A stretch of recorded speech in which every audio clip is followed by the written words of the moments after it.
उर्वशी और राजा पुरुरवा की कथा भारतीय पौराणिक कथाओं में एक अत्यंत रोमांटिक और भावनात्मक कथा के रूप में प्रस्तुत की जाती है, जो प्रेम, नियति, देवताओं की इच्छा और वियोग की गहरी अवधारणाओं को जोड़ती है। उर्वशी स्वर्गलोक की एक अत्यंत सुंदर और प्रसिद्ध अप्सरा थीं। उनका सौंदर्य, नृत्य और गायन स्वर्ग में रहने वाले सभी देवताओं को मंत्रमुग्ध कर देता था। हालांकि वे स्वर्ग में रहती थीं, एक दिन इंद्रदेव ने उन्हें पृथ्वी पर भेजने का निर्णय लिया। उर्वशी को पृथ्वी पर भेजने का कारण यह था कि उन्होंने एक बार एक देवता का अपमान किया था, जिसके परिणामस्वरूप उन्हें पृथ्वी पर जीवन बिताने का श्राप मिला था। इस श्राप के कारण उर्वशी ने पृथ्वी पर आकर राजा पुरुरवा से मिलकर प्रेम में पड़ने का अनुभव किया। राजा पुरुरवा एक अत्यंत वीर और न्यायप्रिय शासक थे, जिनकी भूमि और राज्य समृद्ध थे। उनका साहस और नेतृत्व उन्हें प्रसिद्ध बना चुका था। एक दिन पुरुरवा जंगल में यज्ञ करने गए थे और वहां उनकी भेंट उर्वशी से हुई। पहली बार उर्वशी को देखकर ही पुरुरवा उनके सौंदर्य और आकर्षण से सम्मोहित हो गए। उनका दिल उस स्वर्गीय अप्सरा के लिए धड़कने लगा। पुरुरवा ने उर्वशी से विवाह का प्रस्ताव रखा, लेकिन उर्वशी ने इस पर एक शर्त रखी। उर्वशी ने राजा से कहा, मैं तुम्हारे साथ रह सकती हूँ, लेकिन कुछ शर्तों के साथ। पहली शर्त यह है कि तुम मुझे कभी निर्वस्त्र न देखो, और दूसरी शर्त यह है कि तुम मेरी प्यारी भेड़ों की रक्षा करो। राजा पुरुरवा ने इन शर्तों को स्वीकार किया और दोनों के बीच प्रेम की शुरुआत हुई। वे साथ में समय बिताने लगे और उनका संबंध गहरा होता गया। पुरुरवा ने उर्वशी की भेड़ों की रक्षा भी की और उर्वशी ने पुरुरवा को अपनी भव्यता और स्वर्गीय प्रेम से अभिभूत कर दिया। यह प्रेममाला स्वर्ग के देवताओं को नापसंद थी, क्योंकि उर्वशी एक अप्सरा होने के नाते स्वर्ग की संपत्ति थी और उनका पृथ्वी पर राजा से प्रेम करना देवताओं के नियमों का उल्लंघन था।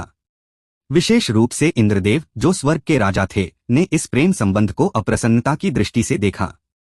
उन्हें यह खटका लगा कि यदि उर्वशी और पुरुरवा का प्रेम बढ़ता रहा तो स्वर्ग और पृथ्वी के बीच के संतुलन में गड़बड़ी हो सकती थी। इसलिए उन्होंने उर्वशी को वापस स्वर्ग लौटाने की योजना बनाई। एक रात देवताओं ने उर्वशी की प्यारी भेड़ों को चुरा लिया। पुरुरवा को यह देख रानी उर्वशी की भेड़ों की तलाश में निकल पड़े। वह अंधेरे में दौड़ते हुए उर्वशी के पास पहुंचे और भेड़ों को वापस लाने के प्रयास में उन्हें भूलकर निर्वस्त्र हो गए। यह शर्त का उल्लंघन था, क्योंकि उर्वशी ने स्पष्ट रूप से कहा था कि पुरुरवा उनके सामने निर्वस्त्र नहीं आ सकते थे। जब उर्वशी ने राजा को निर्वस्त्र देखा तो वह अत्यंत दुखी हो गईं और उनका शापित वियोग शुरू हो गया। उर्वशी ने राजा से कहा, अब हम दोनों के बीच जो संबंध था वह खत्म हो गया। तुमने मेरी शर्त का उल्लंघन किया है और मुझे स्वर्गलोक लौटना होगा। पुरुरवा ने उन्हें रोकने का बहुत प्रयास किया, लेकिन यह शर्तें देवताओं द्वारा निर्धारित थीं और उन्हें निभाना आवश्यक था।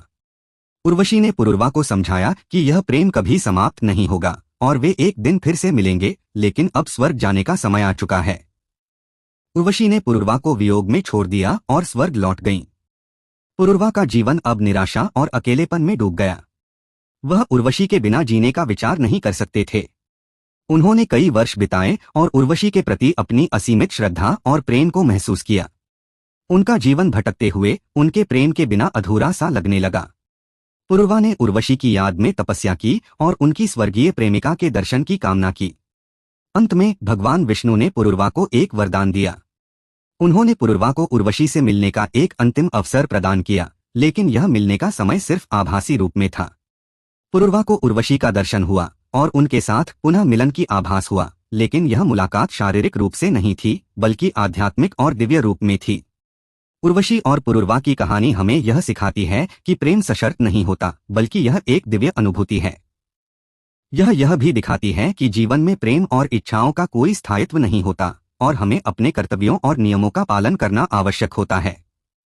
अगर आपको हमारा कंटेंट पसंद आया हो तो कृपया हमारे चैनल को सब्सक्राइब करें। इससे न सिर्फ आपको हमारे नए वीडियोस का अपडेट मिलेगा, बल्कि आप हमारे साथ जुड़े रहेंगे और हम और बेहतर सामग्री लाने के लिए प्रेरित होंगे। सब्सक्राइब करने के लिए बस नीचे दिए गए बटन पर क्लिक करें और बेल आइकन को दबाना न भूलें, ताकि आप कोई भी वीडियो मिस न करें। आपका समर्थन हमारे लिए महत्वपूर्ण है। धन्यवाद।